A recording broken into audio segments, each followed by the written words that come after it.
Hello guys, তো কেমন আছো? আশা করি তোমরা সবাই ভালো আছো। তো আজকে শনিবার, আজকে আমি একটু যাবো দিদির বাড়িতে। সকালবেলায় যাওয়ার কোনো প্রোগ্রাম ছিল না, হঠাৎ যাইবো ফোন করে বললো আসো ঘুরে যাও। ওদের ওখানে নাকি নতুন কি একটা পাখি এসছে, সেই পাখিটা নাকি বাইরের দেশ থেকে সবাই এসে ছবি তুলছে। তো আমি ভাবলাম যাওয়া যাক, একটা ভিডিওটা করা যাক, তোমাদের সঙ্গে শেয়ার করা যাবে, তোমরা দেখো।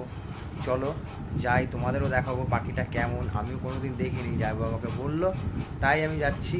ঠিক আছে, চলো দেখা যাক পাখিটা কেমন। আমি তোমাদেরকে অবশ্যই দেখাবো পাখিটা কেমন। চলো যাওয়া যাক। তো আজকে আমি টোটো নিয়ে যাবো না, যাবো আমি মোটরসাইকেল নিয়ে। চলো দেখা যাক, রাস্তায় যেতে যেতে কিছু ভিউজ তোমাদেরকে আমি দেবো। গাড়িটা তো বেরিয়ে গেছে, খুব রোদ দেখতেই পাচ্ছ। এত রোদের মধ্যে এখন যাব মোটামুটি 20 কিলোমিটার। চলো যেতে যেতে শেয়ার করছি। তো প্রথম রাস্তার ভিডিওটা দেখো। প্রথম রাস্তার ভিডিও দেখাচ্ছি আমাদের জলঙ্গি নদীর ব্রিজ। এই ব্রিজে অনেক পুরনো স্মৃতি লুকিয়ে আছে। এখন হয়তো নতুন ব্রিজ দিয়ে যাচ্ছে, মানে পুরনো ব্রিজ দিয়ে যাচ্ছে, কিন্তু এখানে আর একটা ব্রিজও হয়ে গেছে। ওই জন্য এখন সেরকম ব্রিজে আসা হয় না। পাশে রেল ব্রিজ দুটো হয়ে গেছে, আর একটা হচ্ছে যেটা আমি আগের ব্লগে বলেছিলাম, যে যেটা দার্জিলিং মেল টানবে, মানে কলকাতা টু দার্জিলিং মেল যেটা যায় ওটা এখান থেকেই যাবে, সেই ব্রিজটা আর একটা হচ্ছে।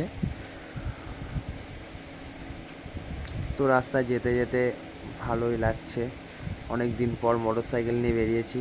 তো যেতে যেতে দেখলাম টোটোর উপরে একটা বাক্স।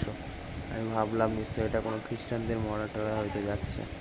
তো যাই হোক, খুবই আনন্দ করতে করতে যাচ্ছি, কেননা অনেক দিন পর দিদির বাড়িতে যাচ্ছি। মনটা খুবই খুশি।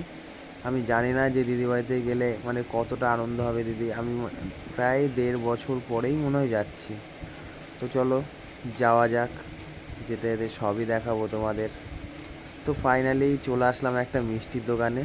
মিষ্টিগুলো দেখে তো আমার খুবই লোভ লাগছিল, কিন্তু কিছু করার নেই। চলো, তো চলে এসেছিলাম ধুলা স্টেশনের কাছে, গেট পড়েছিল, তাই জন্য এখানে একটুখানি দাঁড়ালাম। এখানে একটা কাকার সঙ্গে দেখা হয়েছে, দেখলাম আখের রস বিক্রি করছে। ভাবলাম কাকার কাছে 2 গ্লাস আখের রস খেয়ে যাই, এই জন্য দাঁড়িয়ে আছি। আখের রস খেলাম, এই যে কাকা দাঁড়িয়ে আছে। কাকা খুব ভালো আখের রস করে, ওগুলো খুব মিষ্টি, ভালো লাগলো। চলো রাস্তায় যেতে যেতে আরও ভিডিও দেখাবো।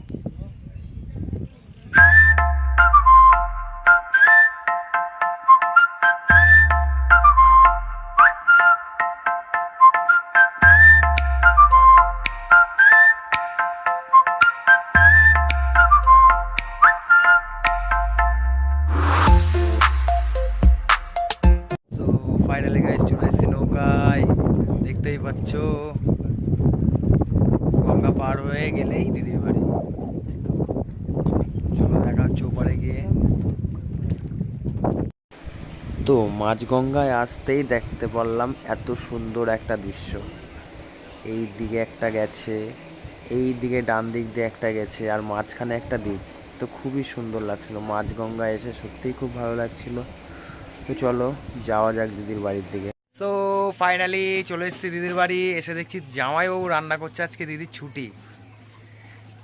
সবাইকে দেখাচ্ছি জামাইবাবু কেমন রান্না করছে। দেখতেই পাচ্ছ জামাইবাবু কিভাবে রান্না করছে। ইস বেচারা ঘেমে গেছে রে রান্না করতে করতে। যেই শুনেছে আমি আসছি অমনি রান্না করতে শুরু করে দিয়েছে। অন্যদিন রান্না করে না, যেদিন আমি আছি সেদিনকেই রান্না করে। আর আমার দিদি তো আজকে ছুটি। সো একটুখানি রেস্ট নিয়ে আমি চলে আসলাম বাগানের দিকে। বাগানে এসে দেখছি 4-5 জন প্রায় ক্যামেরা নিয়ে সব একই জায়গায় জুম করে আছে পাখির বাসার দিকে। তো এখানে এক দাদাকে আমি বললাম যে দাদা একটুখানি ক্যামেরা দিয়ে তোমার যদি আমি একটু ফোকাস করতে পারি। বললো ঠিক আছে করো। তো দেখো তোমরা দেখতে পারবে 3টে বাচ্চা দিয়েছে। তো এই দাদা সবাই মিলে ওখানেই জুম করে আছে ওই বাসাতে, মানে যখন পাখিটা আসছে তখনই ছবিটা তুলছে। তো আমার তো পাখিটা দেখার হয়নি, তো বাসাটাই তোমরা দেখো, দেখে একটু মনটা শান্তি করে নাও। তো গাইস হয়ে গেছে এখন প্রায় 5:30 বাজে। এখন বেরোচ্ছি দিদি বাড়ির থেকে বাড়ি যাব। চলো যাওয়া যাক বাড়িতে। তো ফাইনালি বাড়িতে চলে এসেছি, বাড়িতে ফ্রেশ হয়ে গেছি, তোমরা দেখতে পাচ্ছ। তো এখন খাওয়া দাওয়া করে এখন ঘুম হবে। তো ব্লগটা শেষ করছি, দেখা হবে নেক্সট ব্লগে। চলো ভালো থেকো, সুস্থ থেকো, টাটা।